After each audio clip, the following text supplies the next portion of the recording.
Hi everyone, in today's video, I'll cover a ranged rogue build that uses cold and chilling effects to chill, freeze, and shatter enemies. I played this build in the open beta back in March, and so I'll cover how to level this build, as well as how I see this build taking shape in the late game. Not many players played a cold rogue build during the beta weekends, but as we get into the full release of Diablo 4 in the next few weeks, do not overlook the potential of this cold ranged rogue build as it offers huge potential. This build has a lot of damage multipliers that you can get from your skills, legendary aspects, paragon nodes and glyphs, some of which are shown on screen right now. On top of this, there are some easy ways to apply chill and freezing effects from skills and legendary aspects to unlock these damage multipliers. And plus, chilling and freezing enemies is a very good way to mitigate incoming damage by slowing down enemies as well as reducing the damage you do take even if you get hit. All of this makes a cold ranged rogue a great balanced choice for hardcore mode. For co-op, your party members will like you for making your foes much easier to manage and take out. For the disadvantages, Cold Imbuement doesn't have a reliable area of effect damage source such as Shadow Imbuement, and really most of your damage source is dealt through your core skills, traps and ultimates. It's best to think about chilling or freezing effects as a way of weakening your enemies so that your damage from your direct damage sources get multiplied. That said, there is one way for a pure cold range rogue build to get around this weakness that I'll cover later in this video.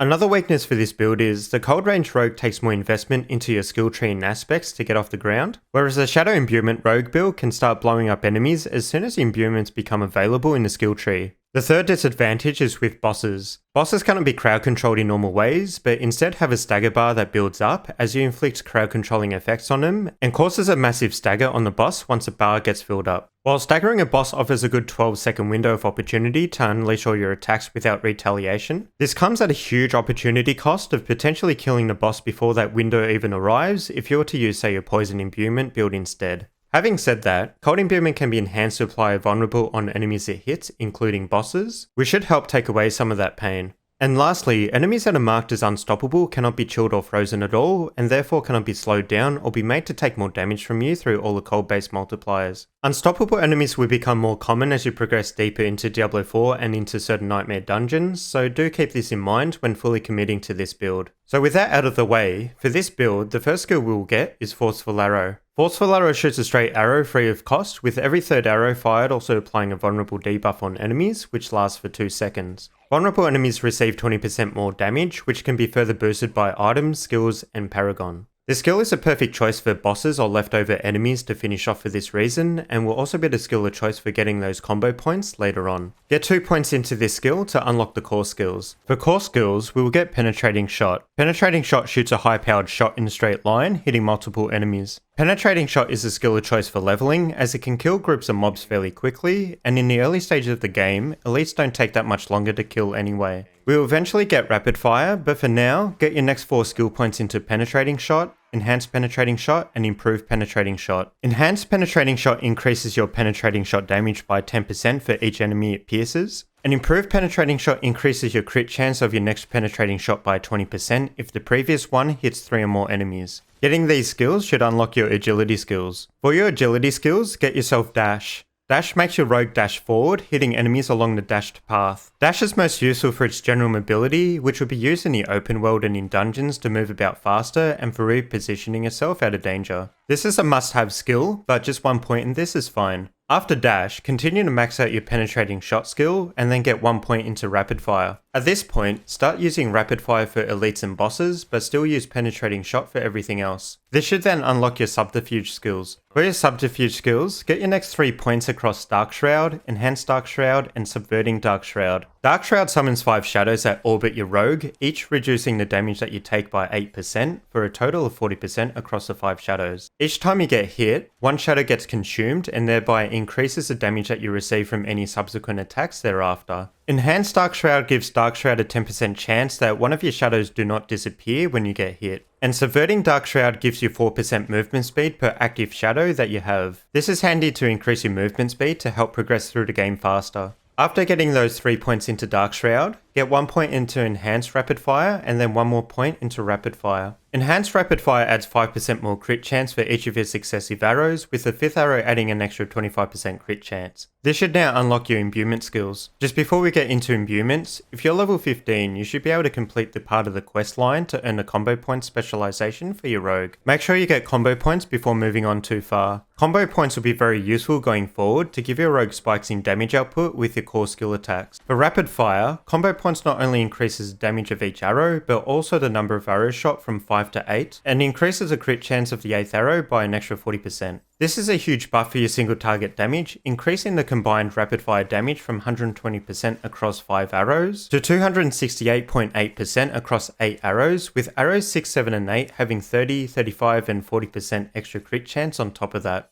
For your imbuement skills, this is where you have a couple of directions that you can take your build into. The first option is to go a pure cold rogue and pick up cold imbuement and caltrops. Or alternatively, you can hybridize into shadow imbuement and then pick up cold imbuement a little later. The second option I'll cover in a separate build video. I'll pop the link to this other video into this video's description once I release that video. For the straight up cold option that we're covering in this video, I recommend getting your next 3 skill points into caltrops, enhanced caltrops and methodical caltrops. This turns a normal caltrop skill into cold caltrops that do cold damage and chill enemies for 20% per second that enemies stay inside the caltrops area. Once enemies receive 100% chill effect against them, they will become frozen. Enhanced caltrops also increases your damage against them by 3% per second that they stay inside the caltrops area as well. With a reliable way of applying chill damage to enemies now, your next 3 skill points after caltrops should be put into Frigid Finesse. Frigid Finesse adds an extra 15% damage versus chilled enemies or 30% versus frozen.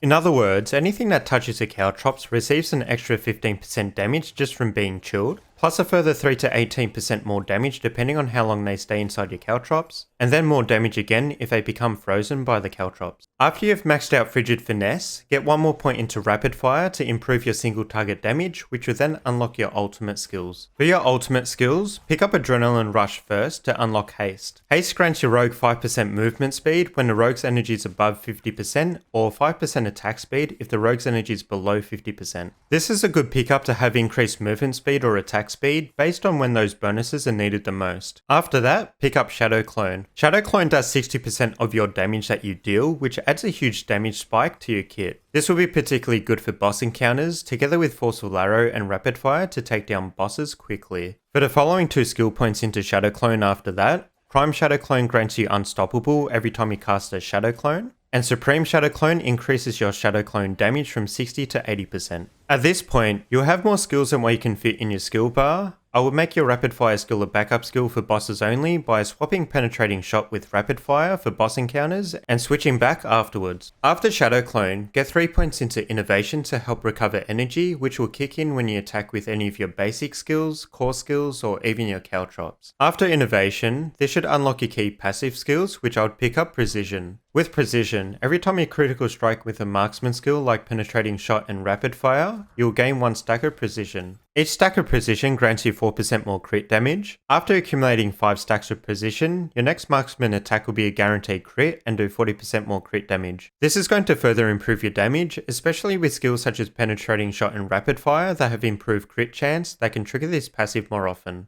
The other key passive called Victimize will be a useful one to spec into later for AoE damage, but unfortunately at this point, we don't have a reliable way of applying vulnerable damage to large numbers of enemies, so we'll skip this key passive for now. Beyond here, we'll start speccing into Cold Imbuement, which for this, get 3 points into Cold Imbuement, Enhanced Cold Imbuement, and Mixed Cold Imbuement. Cold Imbuement will apply additional chill stacking. Enhanced Cold Imbuement will help apply vulnerable damage periodically and will also unlock Mixed Cold Imbuement. And Mixed Cold Imbuement adds damage versus chilled and frozen enemies when using cold imbued skills. However, at this point, what's going to be really important to help Cold Imbuement along are additional ways of applying chill or extra damage. So with that in mind, do look out for the following 2 legendary aspects. Aspect of Shared Misery and Trickshot Aspect. Both of these aspects can be accessed from your Codex of Power once you've earned them, or can be gambled for by gambling for gloves from the Purveyor of Curiosities. At this point, you can respec out a Dark Shroud and get 3 additional skill points into Cold Imbuement to increase your chill effectiveness. This will allow you to freeze enemies quicker and with less attacks, thereby getting that damage versus frozen enemies bonus more often from Frigid Finesse and Mixed Cold Imbuement. You should have enough chill capabilities to mitigate most incoming damage, but if you're still missing Dark Shroud, look out for one of these two aspects that give you Dark Shroud. Enshrouding aspect, which gives you a Dark Shroud shadow every 3 seconds while standing still. An Umbrous aspect, which gives you a Dark Shroud shadow on lucky hit. Once you get either of these aspects, you can spec into Dark Shroud again and have your Dark Shroud shadows accumulate from your aspects rather than manually casting Dark Shroud from your skill bar. Finishing off your skill tree, do pick up as many of the damage and lucky hit boosting passives as possible. Specifically, I would pick up the following additional skills in order. 1 point into Aftermath for energy recovery, then max out Exploit, Weapon Mastery, Advanced Rapid Fire as well as Rapid Fire, Precision Imbuement, and then get as many points into Alchemist Fortune as possible. For legendary aspects, aside from the ones I mentioned earlier, you want to stack as many damage and attack speed based aspects as you can, and also get Blast Trapper's aspect for that extra vulnerable uptime. Blast Trapper's aspect will apply vulnerable on enemies that you hit while they are standing inside your caltrops, which will then enable you to pick up the Victimize Key passive that I mentioned earlier instead of Precision to introduce some AoE into your build. Also, look out for Exploiter's aspect for longer crowd control duration and a moderate damage boost versus unstoppable enemies that I mentioned earlier would be this build's weakness. For Paragon boards, make sure you pick up these boards for your first 3 boards. Cheap Shot for that absurd amount of damage versus crowd controlled enemies and damage reduction versus slowed enemies. Pick up the legendary node for this board as well. Eldritch's Bounty for boosting your cold imbuements and imbued skill damage. Also pick up the imbuement skill cooldown reduction nodes here where you can. Pick up the legendary node for this board as well.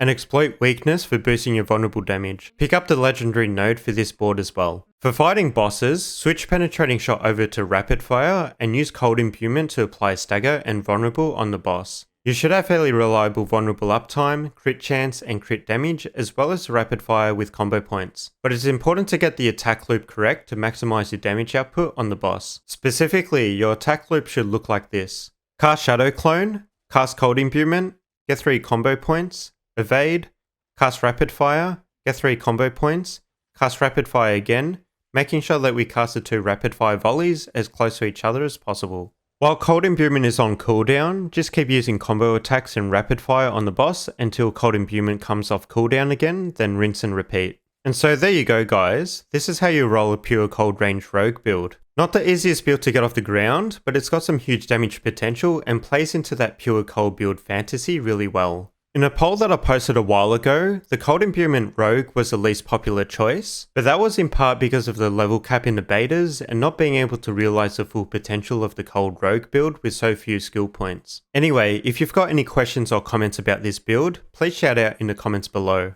In my next video, I'll cover a hybrid of the Shadow and Cold Range Rogue, which I think will be a very fun build that takes the best of both imbuement types into a single build.